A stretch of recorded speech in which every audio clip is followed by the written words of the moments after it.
ਵਾਹਿਗੁਰੂ ਜੀ ਕਾ ਖਾਲਸਾ ਵਾਹਿਗੁਰੂ ਜੀ ਕੀ ਫਤਿਹ। ਪੰਜ ਪ੍ਰਵਾਨ ਪੰਜ ਪ੍ਰਧਾਨ ਜਿਨ੍ਹਾਂ ਮਨੁੱਖਾਂ ਦੀ ਸੁਰਤ ਨਾਮ ਵਿੱਚ ਜੁੜੀ ਰਹਿੰਦੀ ਹੈ ਤੇ ਜਿਨ੍ਹਾਂ ਦੇ ਅੰਦਰ ਪ੍ਰਭੂ ਵਾਸਤੇ ਲਗਨ ਬਣ ਜਾਂਦੀ ਹੈ, ਉਹੀ ਮਨੁੱਖ ਇੱਥੇ ਜਗਤ ਵਿੱਚ ਮੰਨੇ ਪ੍ਰਮੰਨੇ ਰਹਿੰਦੇ ਹਨ ਅਤੇ ਸਭ ਦੇ ਆਗੂ ਹੁੰਦੇ ਹਨ। ਪੰਚੇ ਪਾਵਹਿ ਦਰਗਹਿ ਮਾਨ, ਅਕਾਲ ਪੁਰਖ ਦੀ ਦਰਗਾਹ ਵਿੱਚ ਵੀ ਉਹ ਪੰਜ ਜਨ ਹੀ ਆਦਰ ਪਾਉਂਦੇ ਹਨ। ਪੰਚੈ ਸੋਹ ਹੈ ਦਰ ਰਾਜਾਨ, ਰਾਜ ਦਰਬਾਰਾਂ ਵਿੱਚ ਵੀ ਉਹ ਪੰਜ ਸਨ ਹੀ ਸੋਭਦੇ ਹਨ। ਪੰਚਾਂ ਕਾ ਗੁਰ ਏਕ ਧਿਆਨ, ਇਹਨਾਂ ਪੰਜ ਜਨਾਂ ਦੀ ਸੁਰਤ ਦਾ ਨਿਸ਼ਾਨਾ ਕੇਵਲ ਇੱਕ ਗੁਰੂ ਹੀ ਹੈ, ਭਾਵ ਇਹਨਾਂ ਦੀ ਸੁਰਤ ਗੁਰ ਸ਼ਬਦ ਵਿੱਚ ਹੀ ਰਹਿੰਦੀ ਹੈ। ਗੁਰੂ ਸ਼ਬਦ ਵਿੱਚ ਜੁੜੇ ਰਹਿਣਾ ਹੀ ਇਹਨਾਂ ਦਾ ਅਸਲ ਨਿਸ਼ਾਨਾ ਹੈ। ਜੇ ਕੋ ਕਹੈ ਕਰੈ ਵਿਚਾਰ, ਭਾਵੇਂ ਕੋਈ ਕਥਨ ਕਰ ਵੇਖੈ ਤੇ ਵਿਚਾਰ ਕਰ ਲਏ। ਕਰਤੈ ਕਹਿ ਕਰਣੈ ਨਾਹੀ ਸੁਮਾਰ, ਅਕਾਲ ਪੁਰਖ ਦੀ ਕੁਦਰਤ ਦਾ ਕੋਈ ਲੇਖਾ ਹੀ ਨਹੀਂ, ਭਾਵ ਅੰਤ ਨਹੀਂ ਪੈ ਸਕਦਾ। ਧੌਲ ਧਰਮ ਦਇਆ ਕਾ ਪੂਤ, ਅਕਾਲ ਪੁਰਖ ਦਾ ਧਰਮ ਰੂਪੀ ਪੰਜਵਾਂ ਨਿਯਮ ਹੈ, ਬਲਦ ਹੈ ਜੋ ਸ੍ਰਿਸ਼ਟੀ ਨੂੰ ਕਾਇਮ ਰੱਖ ਰਿਹਾ ਹੈ। ਇਹ ਧਰਮ ਦਇਆ ਦਾ ਪੁੱਤਰ ਹੈ, ਭਾਵ ਅਕਾਲ ਪੁਰਖ ਨੇ ਆਪਣੀ ਮਿਹਰ ਕਰਕੇ ਸ੍ਰਿਸ਼ਟੀ ਨੂੰ ਟਿਕਾ ਰੱਖਣ ਲਈ ਧਰਮ ਰੂਪ ਨਿਯਮ ਬਣਾ ਦਿੱਤਾ ਹੈ।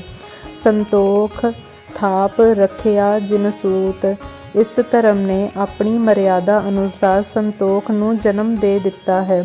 ਜੇ ਕੋ ਬੁੱਝੈ ਹੋਵੈ ਸਚਿਆਰ, ਜੇ ਕੋਈ ਮਨੁੱਖ ਇਸ ਉੱਪਰ ਦੱਸੀ ਵਿਚਾਰ ਨੂੰ ਸਮਝ ਲਏ ਤਾਂ ਉਹ ਇਸ ਯੋਗ ਹੋ ਜਾਂਦਾ ਹੈ ਕਿ ਉਸ ਦੇ ਅੰਦਰ ਅਕਾਲ ਪੁਰਖ ਦਾ ਪ੍ਰਕਾਸ਼ ਹੋ ਜਾਏ। ਤਵਲੈ ਉੱਪਰ ਕੀਤਾ ਭਾਰ, ਨਹੀਂ ਤਾਂ ਖਿਆਲ ਤਾਂ ਕਰੋ ਕਿ ਬਲਦ ਉੱਤੇ ਧਰਤੀ ਦਾ ਕਿੰਨਾ ਕੁ ਬੇਅੰਤ ਭਾਰ ਹੈ। ਉਹ ਵਿਚਾਰਾ ਇਤਨੇ ਭਾਰ ਨੂੰ ਚੁੱਕ ਕਿਵੇਂ ਸਕਦਾ ਹੈ। ਧਰਤੀ ਹੋਰ ਪਰੈ ਹੋਰ ਹੋਰ, ਦੂਜੀ ਵਿਚਾਰ ਹੋਰ ਹੈ ਕਿ ਜੇ ਧਰਤੀ ਹੇਠ ਬਲਦ ਹੈ, ਉਸ ਬਲਦ ਨੂੰ ਸਹਾਰਾ ਦੇਣ ਲਈ ਹੇਠ ਹੋਰ ਧਰਤੀ ਹੋਈ, ਉਸ ਧਰਤੀ ਦੇ ਹੋਰ ਬਲਦ, ਉਸ ਤੋਂ ਹੇਠਾਂ ਧਰਤੀ ਦੇ ਹੇਠ ਹੋਰ ਬਲਦ, ਫੇਰ ਹੋਰ ਬਲਦ। ਇਸ ਤਿਸਤੇ ਭਾਰ ਤਲੈ ਕਵਣ ਜੋਰ, ਇਸੇ ਤਰ੍ਹਾਂ ਅਖੀਰਲੇ ਬਲਦ ਤੋਂ ਭਾਰ ਸਹਾਰਨ ਲਈ ਉਸ ਦੇ ਹੇਠ ਕਿਹੜਾ ਆਸਰਾ ਹੋਵੇਗਾ। ਜੀ ਜਾਤ ਰੰਗਾ ਕੇ ਨਾਵ, ਸ੍ਰਿਸ਼ਟੀ ਵਿੱਚ ਕਈ ਜਾਤਾਂ ਦੇ, ਕਈ ਕਿਸਮਾਂ ਦੇ ਅਤੇ ਕਈ ਨਾਵਾਂ ਦੇ ਜੀਵ ਹਨ। ਸਭਨਾ ਲਿਖਿਆ ਵੁੜੀ ਕਲਾਮ, ਇਹਨਾਂ ਸਭਨਾਂ ਨੇ ਇੱਕ ਤਾਰ ਚੱਲਦੀ ਕਲਮ ਨਾਲ ਅਕਾਲ ਪੁਰਖ ਦੀ ਕੁਦਰਤ ਦਾ ਲੇਖਾ ਲਿਖਿਆ ਹੈ।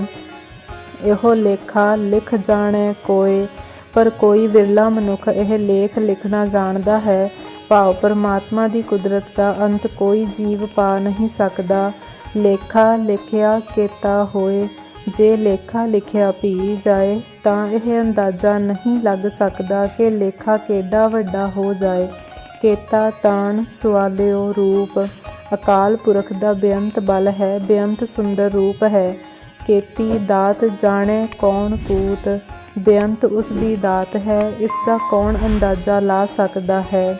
ਕੀਤਾ ਪਸਾਓ ਏਕੋ ਕਵਾਓ, ਅਕਾਲ ਪੁਰਖ ਨੇ ਆਪਣੇ ਹੁਕਮ ਨਾਲ ਸਾਰਾ ਸੰਸਾਰ ਬਣਾ ਦਿੱਤਾ। ਤਿਸਤੇ ਹੋਏ ਲੱਖ ਦਰਿਆਓ, ਉਸ ਹੁਕਮ ਨਾਲ ਹੀ ਜ਼ਿੰਦਗੀ ਦੇ ਲੱਖਾਂ ਦਰਿਆ ਬਣ ਗਏ। ਕੁਦਰਤ ਕਵਣ ਕਹਾ ਵਿਚਾਰ, ਸੋ ਮੇਰੀ ਕਿਹ ਤਾਕਤ ਹੈ ਕਿ ਕਰਤਾਰ ਦੀ ਕੁਦਰਤ ਦੀ ਵਿਚਾਰ ਕਰ ਸਕਾਂ। ਵਾਰਿਆ ਨਾ ਜਾਵਾਂ ਏਕ ਵਾਰ, ਹੇ ਅਕਾਲ ਪੁਰਖ ਮੈਂ ਤਾਂ ਤੇਰੇ ਉੱਤੇ ਇੱਕ ਵਾਰੀ ਵੀ ਸਦਕੇ ਹੋਣ ਜੋਗਾ ਨਹੀਂ ਹਾਂ, ਭਾਵ ਮੇਰੀ ਹਸਤੀ ਬਹੁਤ ਹੀ ਤੁੱਛ ਹੈ। ਜੋ ਤੁਧ ਭਾਵੈ ਸਾਈ ਭਲੀ ਕਾਰ, ਜੋ ਤੈਨੂੰ ਚੰਗਾ ਲੱਗਦਾ ਹੈ ਉਹੀ ਕੰਮ ਭਲਾ ਹੈ, ਭਾਵ ਤੇਰੀ ਰਜ਼ਾ ਵਿੱਚ ਰਹਿਣਾ ਹੀ ਠੀਕ ਹੈ। ਤੂੰ ਸਦਾ ਸਲਾਮਤ ਨਿਰੰਕਾਰ, ਹੇ ਨਿਰੰਕਾਰ ਤੂੰ ਸਦਾ ਅਟਲ ਰਹਿਣ ਵਾਲਾ ਹੈ।